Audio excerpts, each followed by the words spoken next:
xildhibaan Gaafin Williamson oo ah xildhibaankii qadiyadda madax banaanida dalka Jamhuuriyadda Soomaaliland hordhigay baarlamaanka Ingiriiska oo muddooyinkii u dambeeyay ku sugnaa caasimadda dalka Jamhuuriyadda Soomaaliland ee Hargeysa ayaa waxa uu booqday suuqyada iyo shaaracyada magaalada Hargeysa waxaana halkaasi uu kula kulmay dadweynaha kala duwan ee ku ganacsanayay suuqa weyn ee caasimadda Hargeysa isagoo oo la dhacay habsami u socodka suuqa caasimadda Hargeysa waxaana halkaasi ku soo dhaweeyay bulshada ku ganacsanaysay suuqa caasimadda Hargeysa iyagoo oo si weyn u soo dhaweeyay isla markaasina ugu mahadnaqay qaar ka mid ah dadweynihii soo dhaweeyay xildhibaanka ayaa dareenkooda cabiray maanta hambalyo waxa loo hayo bogaadin waqtiga oo ayaanta oo sabtiya oo noo yimi xildhibaankii Ingiriiska oo noo doodayay oo Soomaaliland ugu yimi oo sida hareeraha uga galay oo mushxaradnay oo gacmo furan iyo qalbi furan iyo niyadsan intaba aan ku soo dhaweynay annaga guul weyn iyo farxad bay noo tahay bismillaahir rahmaanir rahiim anigoo ah agaasimaha waaxda amniga dawladda hoose Hargeysa waxaan suuqa weyn ee caasimadda Hargeysa ee suuqa dahabka iyo suuqa sarifka iyo suuqa bacadlaha iyo suuqa lagu iibiyo alaabta dhaqanka hidaha dhaqanka aan ku soo dhaweynay waftiga midowga Yurub iyo dawladda Ingiriiska ka socda gaar ahaan xildhibaankii Gaafin Williamson ee qadiyadda Soomaaliland uga dooday baarlamaanka Soomaaliland ee baarlamaanka UK qadiyadda Soomaaliland dhexgeeyay si fiican baan u dhacay dadweynuhu si wanaagsan bay soo dhaweeyeen waftigaas oo hogaaminaysa ay garwadaan ka hayd aadan oo la socotay xubno wasaaradda arrimaha dibadda duqa caasimadda iyo xildhibaanada golaha deegaanka Hargeysa ka tirsan iyo saraakiisha dawladda hoose si fiican baan ugu dhacay dadweynuhu si wanaagsan bay soo dhaweeyeen aad baan idin ka mahadnaqayaa qolada saxaafadda in qadiyadda Soomaaliland ay gaadho heerka ay gaadho waxay arkeen nabadgelyada iyo xasiloonida ka jirta suuqa weyn ee Hargeysa oo dhexdu yaalla dahabkii iyo doolarkiiba oo suuqa lacagta ciidi kor joogeen in dahabkaan ciidi ilaalinayn aad baan uga mahadnaqayaa dadweynaha reer Hargeysa soo dhaweynta ay u sameeyeen waftiga isagana waxaan u malaynayaa inuu qadiyadda Soomaaliland gaarsiin doono mar labaad midowga Yurub iyo golihii ka tirsanaa ee golaha baarlamaanka UK maanta waxaan soo booqday xildhibaankii Ingiriiska William aad baan u soo dhaweynay dhaqankii Soomaalida aan ku soo dhaweynay marka aad baan ugu faraxsanahay inuu soo booqdo waana soo dhaweynay qadiyaddeena dee uu kor u qaadayna waan ku faraxsanahay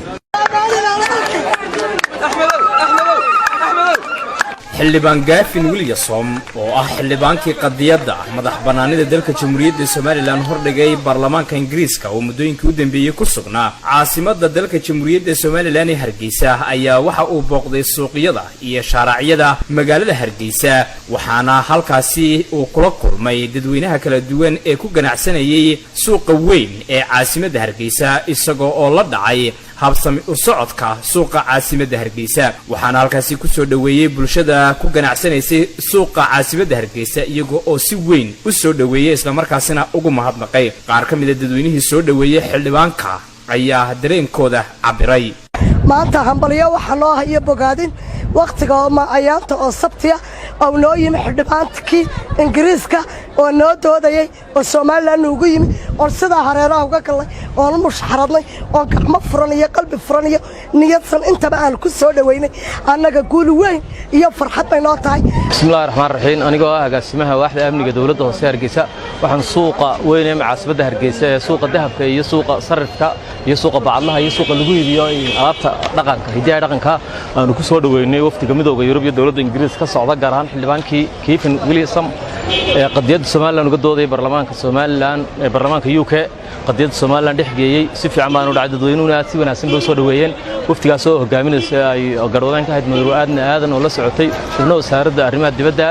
duqa caasimadda iyo xildhibaanada golaha deegaanka Hargeysa ka tirsan iyo saraakiisha dawladda hoose si fiican baan ugu dhacay dadweynuhu si wanaagsan bay soo dhaweeyeen aad baan idin ka mahadnaqayaa qolada saxaafadda in qadiyadda Soomaaliland ay gaadho heerka ay gaadho waxay arkeen nabadgelyada iyo xasiloonida ka jirta suuqa weyn ee Hargeysa oo dhexdu yaalla dahabkii iyo doolarkiiba oo suuqa lacagta ciidi kor joogeen in dahabkaan ciidi ilaalinayn aad baan uga mahadnaqayaa dadweynaha reer Hargeysa soo dhaweynta ay u sameeyeen waftiga isagana waxaan u malaynayaa inuu qadiyadda Soomaaliland gaarsiin doono mar labaad midowga Yurub iyo golihii ka tirsanaa ee golaha baarlamaanka UK maanta waxaan soo booqday xildhibaankii Ingiriiska William aad baan u soo dhaweynay dhaqankii Soomaalida aan ku soo dhaweynay marka aad baan ugu faraxsanahay inuu soo booqdo waana soo dhaweynay qadiyaddeena dee uu kor u qaadayna waan ku faraxsanahay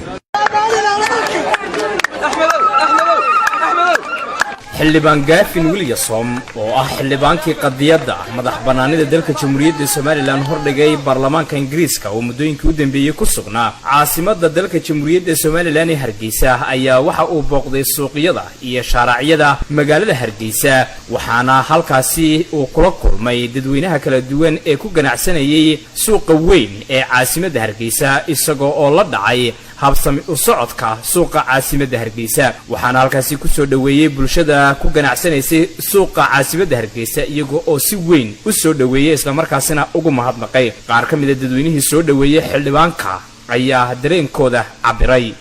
maanta hambalyo waxa loo hayo bogaadin waqtiga oo ayaanta oo sabtiya oo noo yimi xildhibaankii ingiriiska oo noo doodayay oo Soomaaliland ugu yimi oo sida hareeraha uga galay oo mushxaradnay oo gacmo furan iyo qalbi furan iyo niyadsan intaba aan ku soo dhaweynay annaga guul weyn iyo farxad bay noo tahay bismillaahir rahmaanir rahiim anigoo ah agaasimaha waaxda amniga dawladda hoose Hargeysa waxaan suuqa weyn ee caasimadda Hargeysa ee suuqa dahabka iyo suuqa sarifka iyo suuqa bacadlaha iyo suuqa lagu iibiyo alaabta dhaqanka hidaha dhaqanka aan ku soo dhaweynay waftiga midowga Yurub iyo dawladda Ingiriiska ka socda gaar ahaan xildhibaankii Gaafin Wilyasom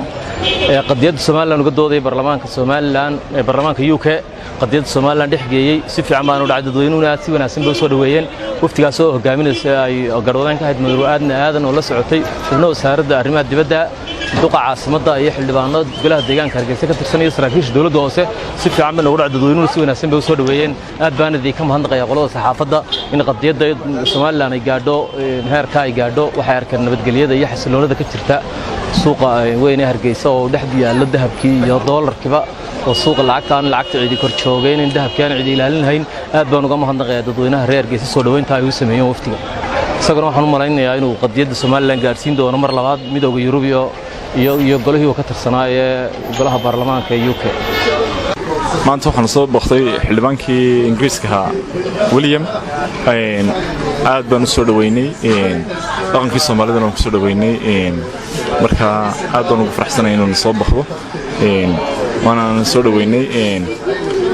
qadiyaddeena uu kor u qaaday